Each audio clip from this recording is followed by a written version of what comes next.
We're down to the final test of the India versus Australia series, which is nicely poised at 1-all.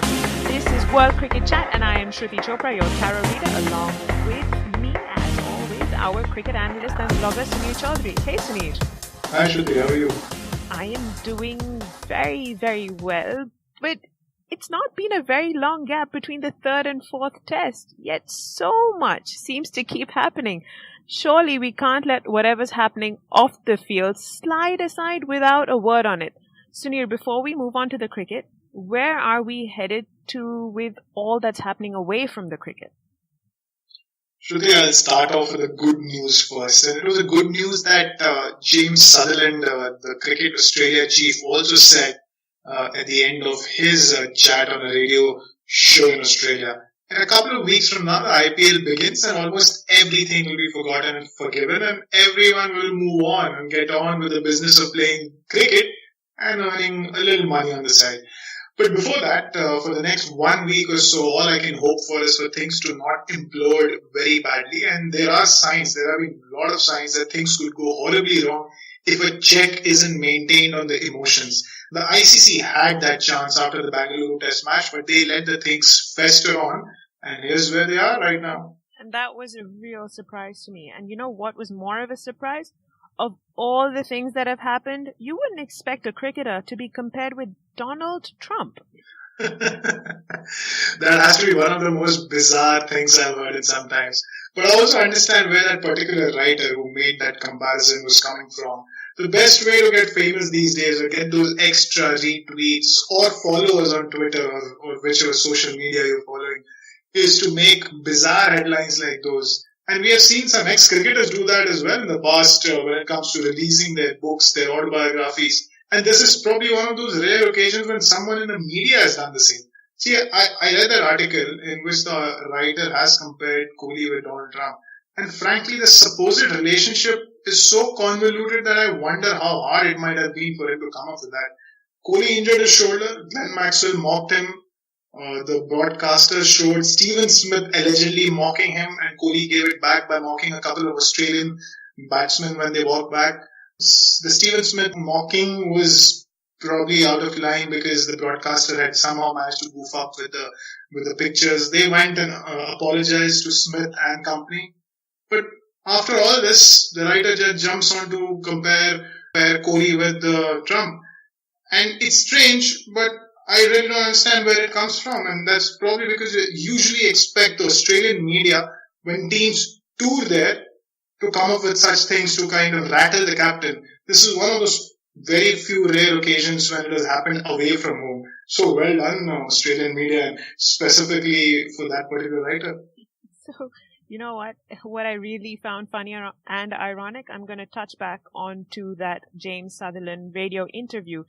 He said he's not sure if Kohli knows how to spell the word sorry, but yet, again, he hopes the boys from both teams get together and have a bit of a laugh. If that's what he had to say, then why have a dig at Kohli in the first place? Maybe he was just creating foundations of friendship for the Aussie team to build on.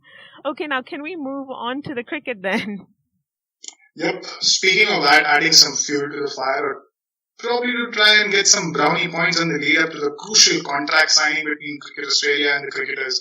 But yeah, I think it's better that we move on to cricket rather than talk only about what's happening off the field.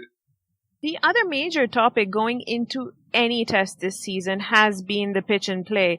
We heard stories from some in the Australian media on how the Ranchi game might not even last 2 days. But even discounting for their obvious ants in the pants, the surfaces have been a talking point, and especially in this particular game, it assumes even more importance. Won't be your typical Bunsen burner of a wicket, but talks of it being a green and bouncy pitch sound surprising. Again, Shruti, I think it's hard to rely on information from the so-called experts sitting a few hundred yards away from the pitch. So I'll wait for the game to begin to understand how it goes. The thing is, the weather in Dharamsala will remain cool, and it has remained cool in the lead up to this test match as well. So that won't allow the breaking up of the pitch too much, which might mean that spinners don't come into it too quickly in the game. Probably in the first couple of days, we might not see a lot of spinners get a lot of purchase from the pitch. From an Australian perspective, Mitchell Johnson, their former fast bowler, said how they might want to consider playing Jackson Bird, but it remains to be seen who goes out in that case. Nathan Lyon is a first choice spinner, but has his finger injury healed enough? We know that he has been struggling with that injury. He did not get any wickets in the second innings in Bangalore, and then again in the first innings of the Ranchi Test match, he struggled. And what about Steve O'Keefe's fitness after having bowled 77 overs in that previous match? The other question is Pat Cummins' fitness. He was past fit earlier today by the fitness guys in the Australian lineup, but surely you wouldn't expect him to have another long spell in the match, in the Dharamsala Test match. So a lot of permutation and combinations going into this game, and a lot of questions that will come into the equation before the final decision is made when it comes to the playing 11 of the Australian side. And India will want to bring Mohammad Shami back if that is the case with the pitch. How will the Indian 11 look in your books? Mohammad Shami looks to be physically fit. He has been bowling in the Indian nets and he bowled well in the Vijay Hazare Trophy as well, bagged a 4-wicket haul in one of the matches. And the management would know how he's going to go as a result. The big question is whether he is fit enough to last the test match, and secondly, if he does come in, who will it be for? Shami's brilliance as an Indian fast bowler cannot be overstated on pitches that are tailor-made to help Indian spinners. He's picked up 18 wickets this season at an average of 27. And his career average of 32 is the fifth best for an Indian fast bowler who has played at least 10 test matches, Shruti. So who would he replace?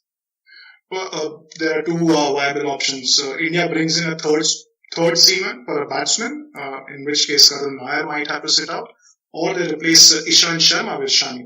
There's another factor, that's the presence of Bhuvneshwar Kumar in the squad. And in conditions that assist conventional swing, and which might be the case in Dharamsala, he could prove a handful as well, as we saw was the case in the Kolkata Test match against New Zealand, where he had gone on to bag a 5-5 because that surface was seeming around for Bhuvneshwar Kumar.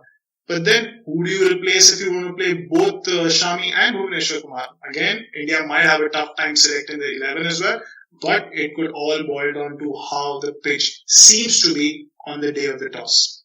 Now, Suneer, we believe momentum to be a really important thing. So if the momentum was with India after the Bengaluru win, do you think Australia hold all the aces now given their gritty fighting draw on the last day's surface at Ranchi?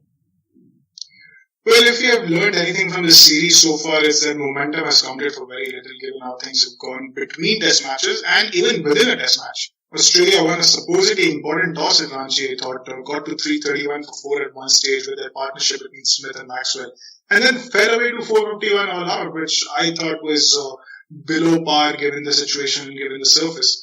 They also had India struggling at 328 for 6 and had the momentum with them and looked good to take a lead before allowing India to get away with 600 from there on, thanks to that long, huge partnership between Pujara and Saha.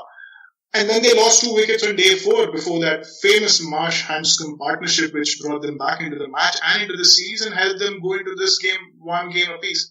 Now, how do you decide who has the momentum? It's all about going and playing well on that particular day over those few days of the test match. So for me, it's difficult to call on who has the momentum, but if the pitch is not a spin-friendly one, then Australia might consider themselves to be a bit more fortunate in that sense, and they would be happier with the two teams. Now, speaking of who plays better, it takes me straight into my next question, which you usually don't like answering, especially given the context of these views of team momentum. But what's your prediction for this game, Suneer? Shruti, well, more of the same off the field, spicy press conferences, clickbaiting links from websites, Twitter outrage, and a media reaction that's disproportionate to what's actually happening on the field of play. And what's actually happening in a cricket match? Well, just a game in the end. No, Suneer, you're not trying to wriggle your way out of this one. We all want to know what your call is. Well, that's your area of expertise, Shruti, if you're forgetting, which is why people listen into this podcast. So, Shruti, what's your prediction? I'm not going to let you get away with that one, but I will answer your question. I do expect India's openers to do well, but it's the middle order that will need the lower order to do some rescuing. This match will come down to I think it will come down to a crucial second innings from Australia, which could see them struggle. Again, Suneer, this is a close one to call. but I'll go with a team that should display more consistency. So it's Tara advantage India, but not without their struggles. India it is again for Shruti. I'm not surprised at all coming from an Indian fan, but to me it's too close to call, which is one of the reasons why I'm refraining from predicting who's going to win the match. And I can only hope that it ends up being a riveting and an enthralling match as much as the previous 3 games have been, and the off-field controversies do not take the limelight away from it. That's that from us. Thank you for listening in, and we can hope we can be back very soon with our previews and analysis during the IPL. But for now, bye.